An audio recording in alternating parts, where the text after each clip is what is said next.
Jai Hind friends, myself Dr. Sachin Jain, Associate Professor. So, in the series of lecture of compiler design, today's topic is SDT and 3-address code.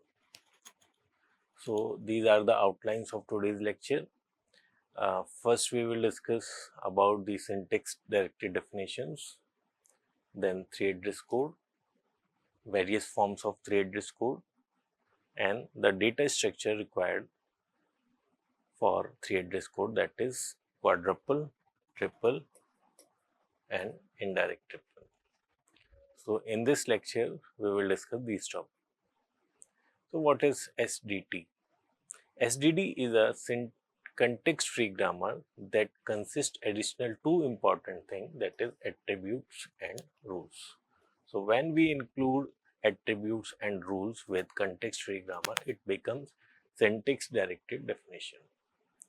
So, what is attribute? Attributes are associated with the grammar symbol and rules with productions. Attribute may be any kind, like it may be a number, type, table references, string, or something different. Now, attribute generally is divided into two types: synthesized attribute or inherited attribute. So, what is synthesized attribute? A synthesized attribute at node n is defined only in terms of attribute value of a children of a node n and at n. And inherited attribute are the attribute at node n, and it is defined only in terms of attribute value n's parent and n itself and its sibling. So, when an attribute value depends on its children value, then this type of attribute is called as a synthesized attribute, and when the attribute values depends on its parents, children itself, and children's sibling, then this type of attribute is called as a inherited attribute. So, let's see an example of S attributed syntax directed definition.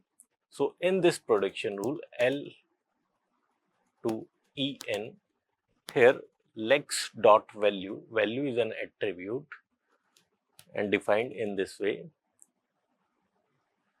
E dot value, this is also an attribute. Here E value depends on its parent value, that is L value. Similarly, here E1 dot value and T dot value depends on this E value. Similarly, T value depends on E value, and in the fourth production, T1 value into F1 value depends on this T value.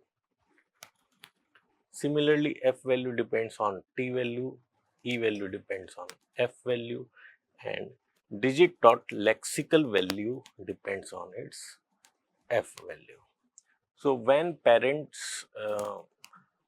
children value depends on its parent value, then this type of attribute it's called as a S attributed syntax directed definition.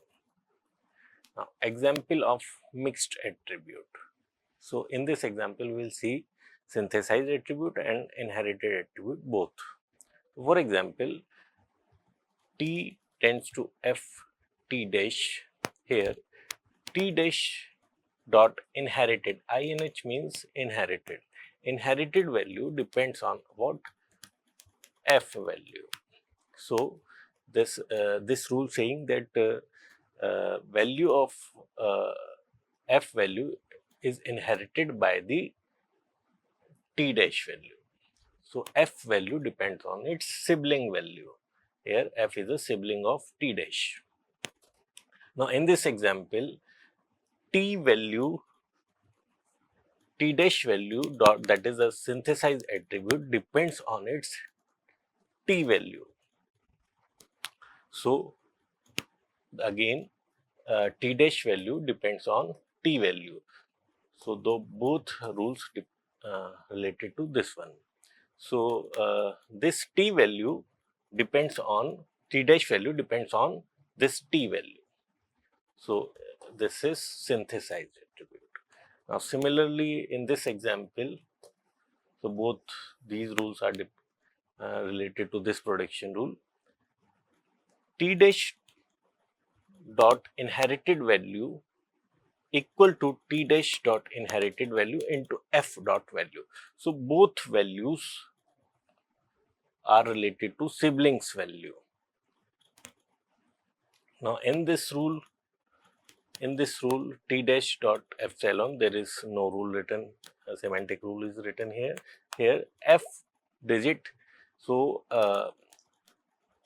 this also related to this one. This F value depends on digit dot lex value and this value F dot value.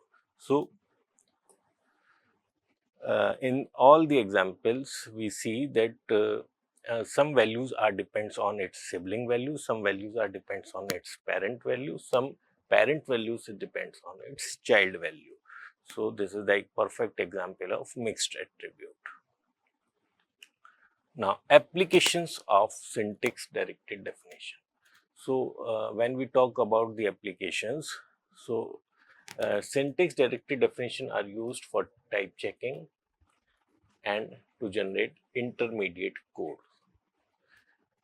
And the construction of syntax tree also depends on syntax directed transformation values. So in these predictions, we can see these are the predictions and these are the corresponding semantic rules. And when we apply attributes and its values to the prediction, then it becomes syntax directed definition. Now come to the next part of this lecture, that is 3-address code.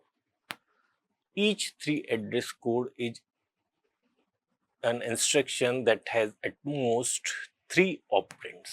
So when we write an instruction consisting of 3 operands, then this combination of assignment and binary operator is called as a 3-address code. In a 3-address code, there is at most one operator at the right side of an instruction. So here we can see T1 equal to B minus C, T2 equal to A star T1, T3 equals to A plus T2, T4 equals to T1 into D, and T5 equals to T3 plus T4. So all the instructions are written using the at most one binary operator and maximum 3 operands.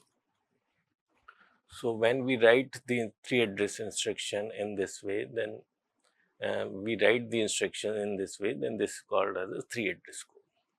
There are various forms of 3-address code like X equals to Y operator Z.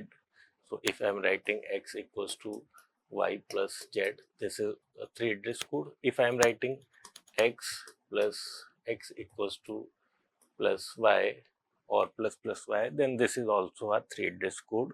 If we are writing an instruction using the assignment operator, this is also called as a 3-address code. And if I'm using the go to at particular label, then this is also called as a 3-address code. 3-address code can also be written using the if else case. Then if X is true, then go to this label, and if F it is false, then go to this level. So this is also called as a 3-address code. And this is also a 3-address code instruction. If X reloop Y go to this particular level, then this is also called as a 3-address code. Procedure calls, like if I am writing a procedure call like parameter X call P comma N, Y equal to call P comma N, then these procedure calls also come in category of 3-address code. Address instruction like X equals to Y index I and X index equal to Y, this instruction also called as a 3-address code, and if I'm writing the instruction using the reference, then x and equal to and y, and x equal to star y and star x equal to y, when we are using the pointer or address, then these instruction also come in category of the 3-address instruction. Now, if a statement we want to convert it into the 3-address instruction, then we can convert instruction like, if I'm writing an instruction statement a equal to minus c star b plus minus c star in b, then this combined instruction can be grouped into 3-address instruction like this one. If firstly I'm assigning minus c equal to a temporary variable t1, and this combined value I'm assigning to the temporary variable t2. Again, this minus c we are assigning to t3, and the combination of this one we are assigning to t4, and t5 equals to this value plus this value. Then this one is t5, and the whole value, this t5, is assigned to a. So here we can see there are maximum 3 operands in all the instruction, and there is one binary operator in between the operands.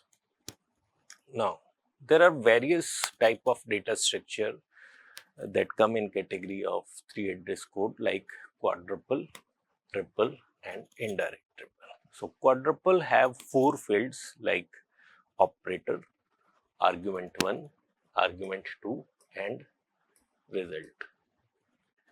So when we make a data structure for 3-address code using these 4 fields, then this is called as a quadruple.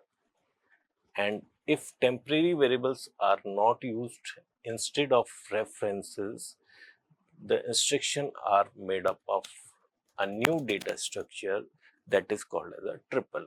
So there is only 3 attributes, there are only 4 attributes, and indirect triple, it is very similar to the triple. In addition to the triple, we just add a list of pointer to the triple, then it becomes indirect triple. So we will see how we can convert a triple into the indirect triple in the next example.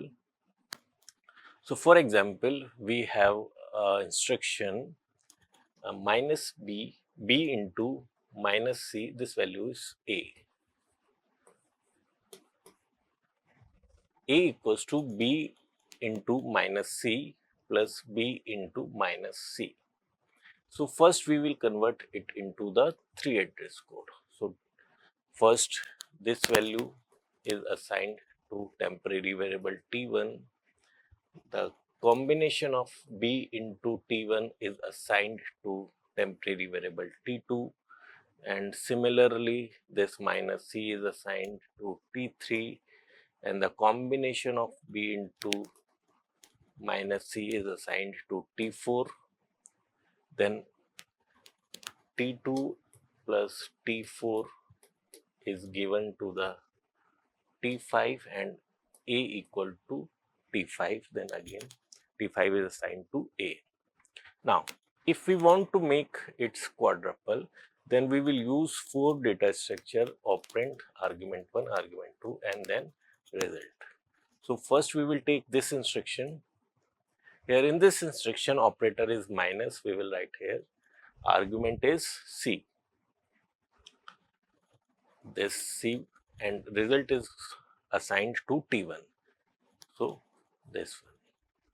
Similarly, here the operator is star, we will write star here. Then argument 1 is this one b, then argument 2 is t2, and the value result is assigned to t2. So similarly, third instruction, fourth instruction, and fifth, and then finally result is stored into a.